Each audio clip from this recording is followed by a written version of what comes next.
Anyway, yesterday, the House Oversight Committee released a trove, that is to say, a whole bunch of Epstein documents, including a 50th birthday book full of messages from well-wishers, including a drawing and a letter allegedly penned by you-know-who. Now, he said, nah, I didn't do it.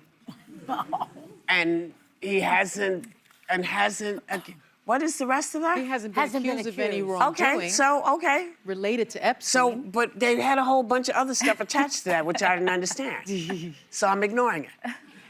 Republicans were quick to chime in on this. Take a look. Are you at all concerned about the birthday message that President Trump apparently sent to, or left for Jeffrey Epstein? I've been a little busy today. I haven't dialed in on that, but I'm told that it's fake. From what I see, it's not a signature. I've seen Donald Trump sign a million things. This doesn't look like his signature to you? Nope, doesn't look like it. I've watched him sign nonstop. It doesn't prove anything. Having a birthday card from Trump doesn't help the survivors and the victims. It doesn't name an additional new person who could be indicted. I don't think there's anything in there that implicates Trump.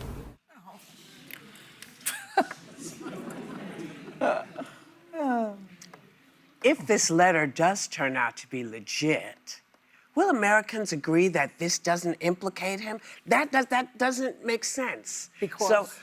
Because if it turns out it's legit, it does implicate him. So the question is... Okay, I'm not going to defend. It's vague. An enigma, we like the same things. That's what, I don't know legally if it would stand up as something incriminating. It just, because of what we know about Epstein, they say, this seems super creepy, like the creepiest poem of all time. Whatever happened to it? If it quacks like a duck and it looks like a duck, it's a duck. What happened to that? Hold up in court. Yeah, I think... Public opinion, though, it should hold up in public opinion. I don't think it implicates him in any of Epstein's crimes or any of Ghislaine Maxwell's crimes in court. And he's repeatedly denied writing the letter. He sued the Wall Street Journal in July over its report about it. He's even suggested that someone else could have written it and signed his name. But I do think that the key fact here is that it comes from Epstein's estate, which means Epstein was in possession of this birthday book with the alleged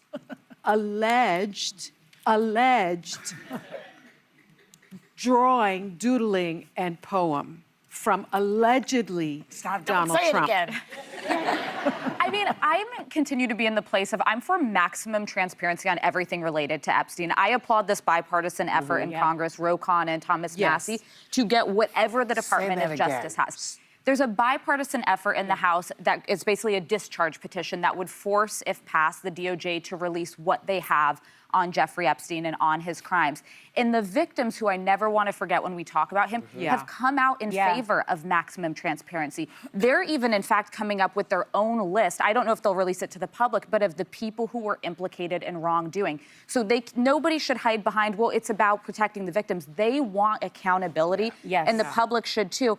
And on the Trump event, I agree, this doesn't implicate him in criminal wrongdoing. It's, you can make what you want of the words in it, what it might be alluding to. But if you're Trump and you did nothing wrong in your association with Jeffrey Epstein, shouldn't you also want maximum transparency? Well, You should say, release it all, put it all out there. Well, that's what I always say. And you can even admit that you doodled and that you used to. Well, because it's well documented that they were friendly at one point and that they hung out and they were together. That is all established. But this is bigger than Donald Trump, because I think right now the coverage, everyone wants to jump to the Donald Trump of it.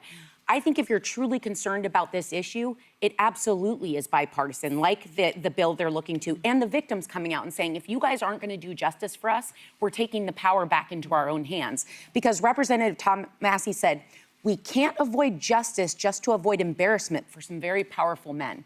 And I think nothing captures it more than that. Well, that's the bottom line. But he keeps saying it's a hoax. It's a hoax, all of this. Well, why is Ghislaine in jail if it's a hoax? That's a question I would ask. Well, there's all kinds of schmeary stuff where they just have a window and it's like they put all kinds of spray on it so you can't see through it. The bottom line is, listen, stop running to say, and he's not guilty. Stop that, because no one is saying he's guilty, but I think everyone is saying, listen, there's a lot of stuff and we'd like some answers. Yeah. But wasn't it sort of heartening to see Marjorie Taylor Greene and Nancy Mace and Lauren Boebert sticking up for the Epstein victims? I was happy to see that. It was like I'm not on their side. Yeah. And they but met there they were, because they're women and they care, and good for them. And some of them met with victims. I know Nancy Mace had, and I think when you She hear was these hysterical, stories, Nancy Mace. she left in tears. She had When a you hear panic the attack. stories of these women, I don't know how you couldn't want The sex justice. crimes are having met so many victims of sex crimes when I prosecuted these cases, these women will try to get through it, but they will never get over it. They are surviving trauma to the degree that I don't think many people can understand. And that's why I do think that this has captured America. I think, I know that perhaps certain Republicans and perhaps the president is saying that this is a hoax and that we should all get over it. We should never get over the victimization of women, of young girls. We should never get over pedophilia. We should never get over that And we always find, what I like about what you all are saying about those three women is that there is a modicum of empathy there for what these women went through. That is, to me, that is a good sign. Because it is only when people can see themselves do they recognize that this could have been you, or your child, or your child, your daughters, or your the friends. men. They're like these senators and congressmen who support him in everything that he says. No matter what he does, they're behind him. Well, it It's re-victimizes unbelievable. the women. If you know something's wrong and people are saying, well, it's normally wrong, but not in this instance because they're powerful people, it pushes them down further. But I think sometimes those three people, it's not a coincidence that they're three firebrands, because sometimes to break and be brave when no one else will, you need someone that's either like completely crazy or super brave, or maybe it's somewhere in between. Well, and in the case of Nancy Mace, we should note she's been open. She's a sexual assault survivor herself. And I think with that history, you cannot turn away once you hear those stories from people. I think she feels a duty to say something. And I think we all have a duty. We all have a duty to call out stuff when it's not right. When it's not right, because the effect that these things have roll on and on and on. And if we don't stop it here, it's going to continue to just roll and take more people along. So I applaud those women. I applaud those folks. We're not going to, connect on a lot of political things together, but on this we can connect. On this we can connect.